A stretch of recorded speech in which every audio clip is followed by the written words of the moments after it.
Welcome to the Advanced Freelancing Podcast. Every week, you'll hear strategies for building your online service-based business your way. And now, here's your host, veteran freelancer, author, and TEDx speaker, Laura Briggs. Hello, everyone, and welcome to the Advanced Freelancing Podcast. If you were a listener from a couple of years ago, you'll probably recognize that this podcast has a completely new name and approach. My name is Laura Briggs, previously known to many of you as Laura Pennington, the host of the Better Biz Academy podcast.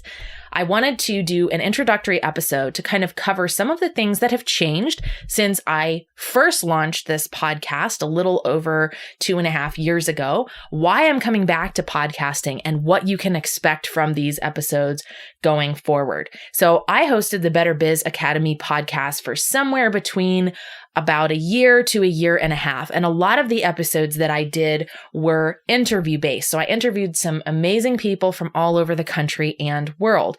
What I noticed, though, in looking back at my downloads, even now, and at the time that episodes were being recorded and put out, is that the most popular episodes were the ones where I flew solo and gave specific advice about freelancing. So rather than taking a general approach towards growing your online business, the focus of this Advanced Freelancing podcast is geared specifically towards intermediate and advanced freelancers who are on the cusp of scaling their business in a big way, but they want to do it in their own big way. So a lot of the techniques and strategies that I will discuss will be specifically geared to someone who's been in business for a while as a freelancer.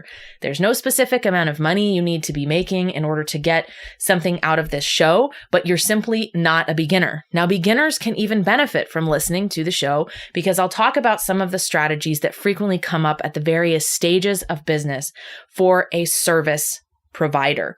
So if you're looking ahead to the future, or if you feel like you're kind of on the cusp of being that intermediate freelancer, maybe you've been in business for a while and are starting to notice that the demand is picking up, or have questions about advanced types of concerns, this podcast will appeal to you. So this podcast will focus on some of the aspects of freelancing that happen once you're making consistent income.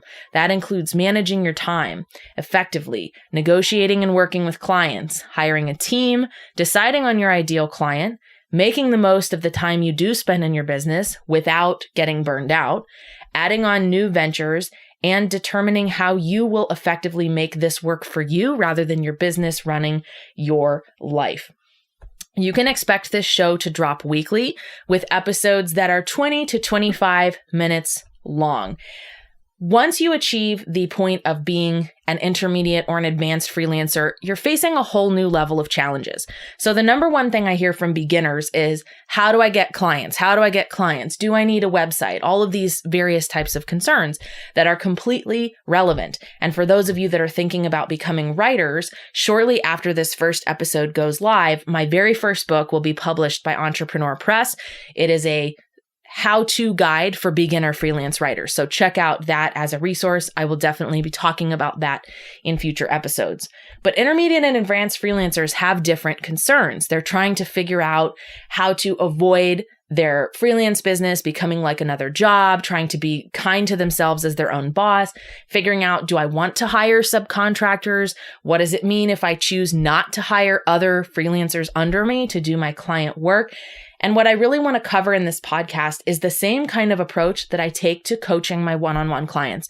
And that is providing you with the strategies that will work based on the way that your business is unfolding. So here's a great example. Several years ago, I had a series of great mentors in freelancing. I worked with about 4 different people who were experts in freelancing, but they all kind of agreed that I would never be able to grow my freelance business anymore if I didn't outsource my work to subcontractors. Now, that was completely wrong, and I knew in my heart that it was not the way for me to build my business. I hated managing other writers specifically. It wasn't something I enjoyed. It was a very poor use of my time. It affected my revenue. My clients were unhappy. So I very much made the conscious decision to build my business my way and ignore some of that advice. So I have not subcontracted any of my client work in a little over 2 years. I made one last go at it about 2 years ago, And it was the fourth time I'd tried outsourcing work and just said, you know what? I will happily delegate and outsource to virtual assistants to do graphic design and administrative things on my team, but I do not want to work with subcontracted writers. So because I made that decision, my business looks a little different than other freelancers. When I coach freelancers one-on-one, they often come with their own unique perspective on what they want. I've coached people who've said, I only have 10 hours a week.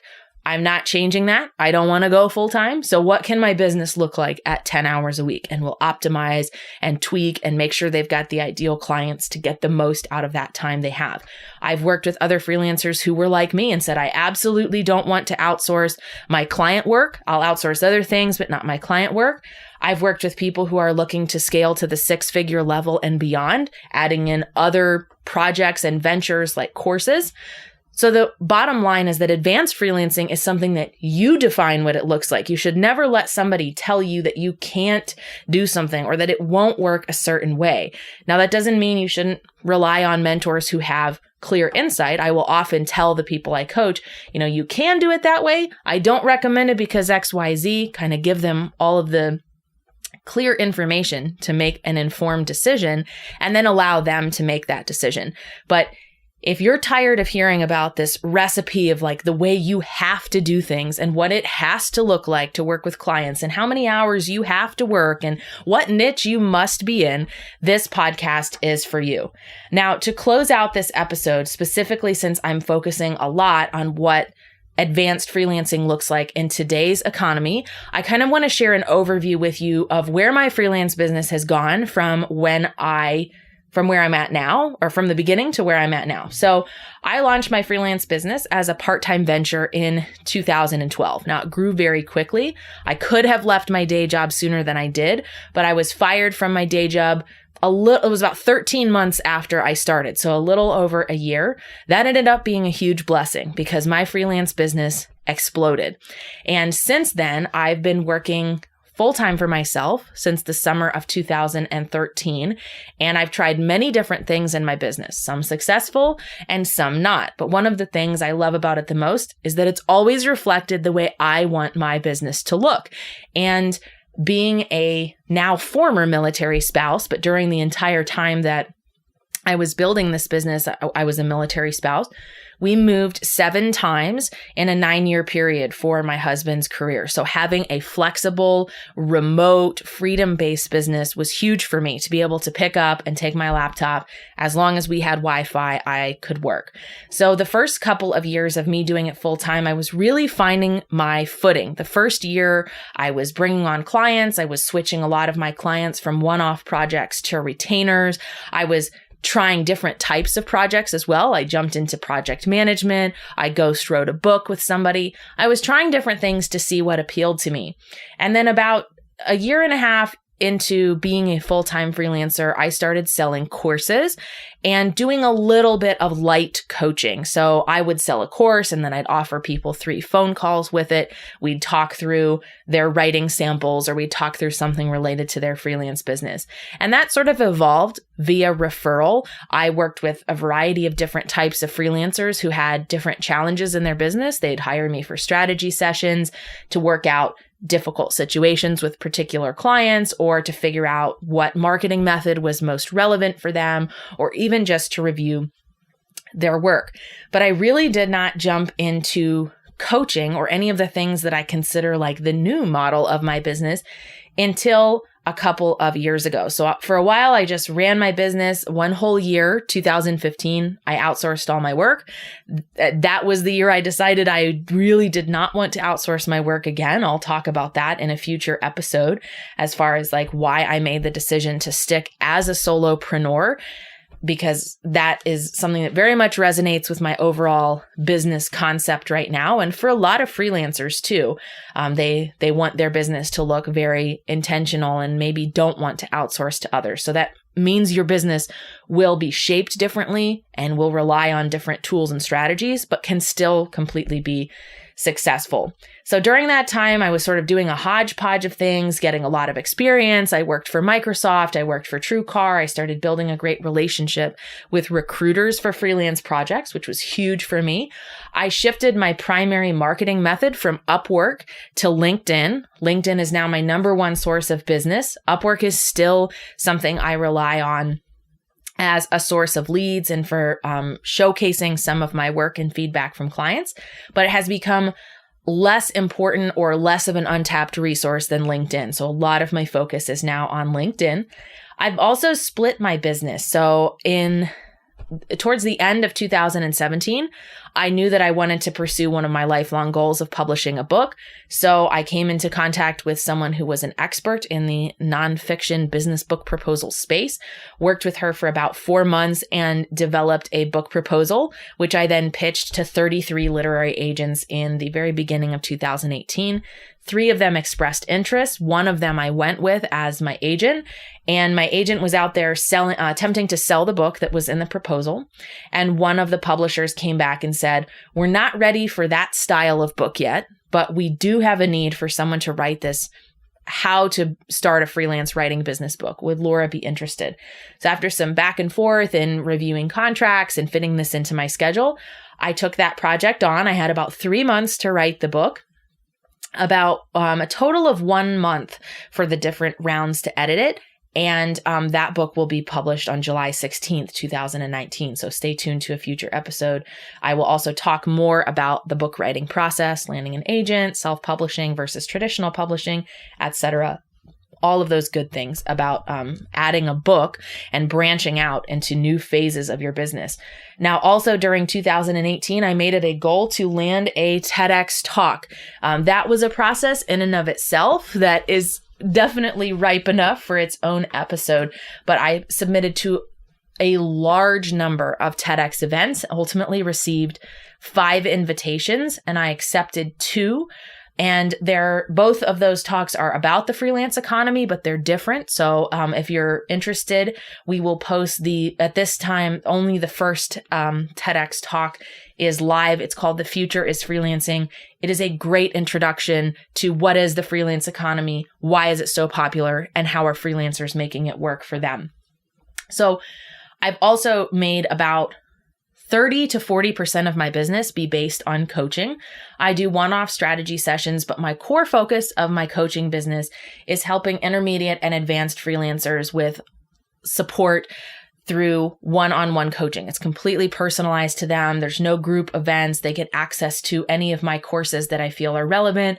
I do special trainings just for them, and they get a lot of support in building their business their way. So that has been something I've really enjoyed doing because it's very cool to see that these strategies don't just work in my business, they work for other people too. And it brings out the former teacher in me to be able to coach people and watch them grow and watch their businesses sort of explode. And that tends to be what happens is their businesses get really busy and we have to redefine what fully booked looks like and what structures and people they have in place on their team to be able to incorporate their newfound success. So today in mid-2019, more of my business is based on public speaking and coaching than ever before. I'm also transitioning into that role of author, but I am still very much a booked freelancer. I have always found that it's most authentic when I'm still pitching my freelance services to people to be coaching them about freelance because I know it firsthand and I often encounter things with my own clients that are great teachable moments. So I am still a freelancer. Fully booked looks different for me too. That means about 20 to 25 hours a week maximum of client work that's completed. And sometimes it's less than that because I have to incorporate time and space for these other things. So if that journey piqued your interest, you can see how many times I've pivoted. My business has evolved. I've tried things and either incorporated them or said, that's not for me. Then this podcast is going to be perfect for you because I'll be talking about some of the advanced strategies and tips and tricks that work best for freelancers in today's online economy. Now, from time to time, I might bring in another advanced freelancing expert, someone who's been in business for a while and can speak to a specific strategy associated associated with freelancing, but there will be much less general business conversation unless it's also relevant to service providers. So guest interviews will be the exception and not the rule. You'll mostly be hearing from me, and I'm super excited to be able to serve my community in this way with this podcast. So please subscribe to the podcast. If you need a recommendation of a great tool to access podcasts on your phone, I love Overcast, sends you updates when there are new episodes. A new episode should drop every week from this podcast. Plenty of great tips and tools within a 20 to 25 minute episode. So you can listen to it while you're on the treadmill, out walking, commuting, if you're still kind of working in a day job or taking the kids to school and things like that. So I look forward to continuing to share more on this podcast. If you have an idea, question, or something like that you'd like shared in a future episode, please send your topic request to info@betterbizacademy.com.